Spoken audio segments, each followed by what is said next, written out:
Good evening mga idol. Good evening. Dito na naman ako at dyan na naman kayo. Ito na mga idol. Ating ibanghilyo ngayon ay nagmula po. Mababasa po natin sa Lucas. Lucas 3, mga talata 31 hanggang 35. 31 hanggang 35.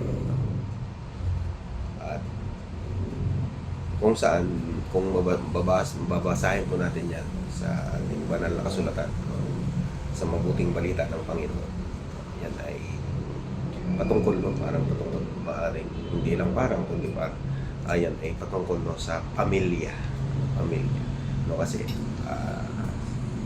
habang si Jesus ay nasa isang silid at maraming nakapaligid sa kanya, maraming mga tao, dumating ang kanyang mga kapatid na mga babae at mga lalaki at ang kanyang ina, no? Yan, ayon sa Ebanghelyo, dumating ang kanyang mga kapatid na babae at lalaki at ang kanyang ina, no? Pero ang sabi nga ni Jesus ay, sino ba ang aking mga kapatid? Sabi sa mga kapalibot sa kanya. Nasabi ng Panginoon, sabi ni Kristo, na ito ang aking mga kapatid, no? Ang kanyang mga kapatid ay ang mga sumusunod sa kalooban ng Diyos, no? Ibig sabihin, kasi nga, di ba, siya ay anak, no? At siya ay yung ama, no? Yung ama at siya yung anak, no? Kaya ang sabi niya, ang kanyang mga kapatid ay ang mga sumusunod sa kalooban ng Diyos, no? Di ba? Malinaw. Kaya ito, may kukumpara na naman natin ito. Sabi nila, di ba, minsan may pari may pari na kapag ka sabi nila, nauwi na naman sa politika. Ganyan, no? Ganyan, no? Kasi totoo naman, nangyayari din naman sa panahon natin ngayon, no? Kung ikukumpara natin, no, sa panahon natin ngayon, lalo na may naalala ako, no, isang senador o dalawang senador.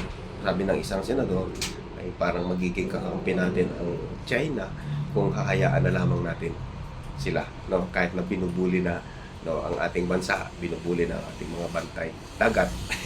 No, di ba?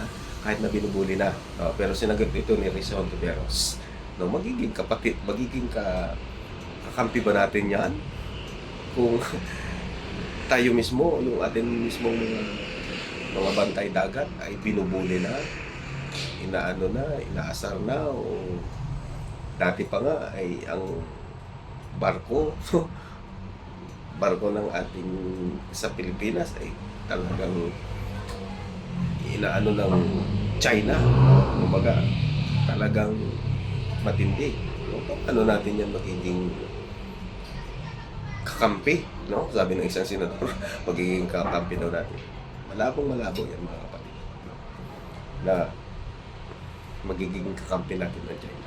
Ay binubuli na nga ni, kumbaga matindi na ang pag-aaway.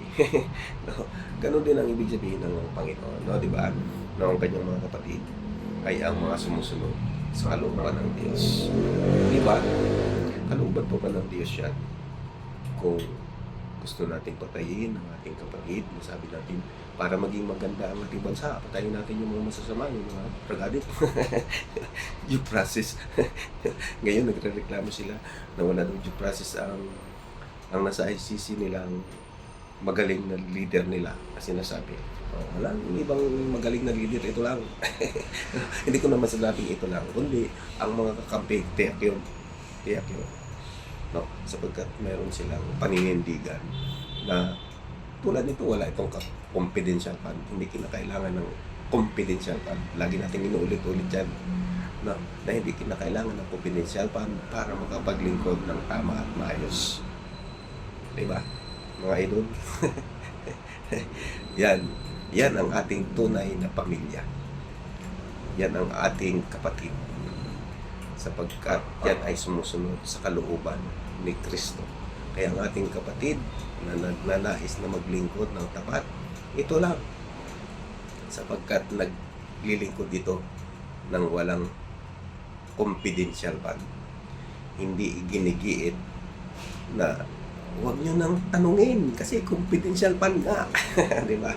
No, ito hindi na kailangan ng confidential fund, pero maraming nagawa. Maraming tunay na naglilingkod. Maraming nagawa. Tiyak yun. May angat buhay pa nga yan, no? Kahit na yan ay walang ano pa man. Na siya ay mayor ngayon. No? Pero tuloy-tuloy ang kanyang paglilingkod, no? Sa sambayanan. Kasi nga, yan ang ating mga kapatid. Yan ang ating kapatid. No? Kapatid ba natin ang nagnanakaw? Kapatid ba yan ni Jesus ang nagnanakaw? Kapatid ba yan ni Jesus na pinoprotektahan pa ang magnanakaw?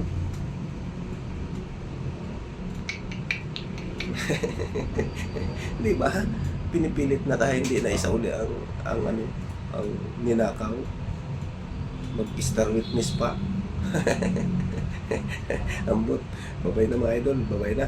Basta ang tayong magkakapatid ay sumusunod sa kalooban ng Diyos. Tiyak tayo yung magkakapatid ang sumusunod sa kalooban ng Diyos. Yun yung magkakapatid. Kapatid natin na panganay, si Kristo. No, ang ating Ama ay ang si Yahweh. No, dati Yahweh at naging Kristo. At ngayon, Espiritu Santo na. Di ba? Ang Ama, Anak at Espiritu Santo ay iisa sapagkat Diyos. Bye-bye.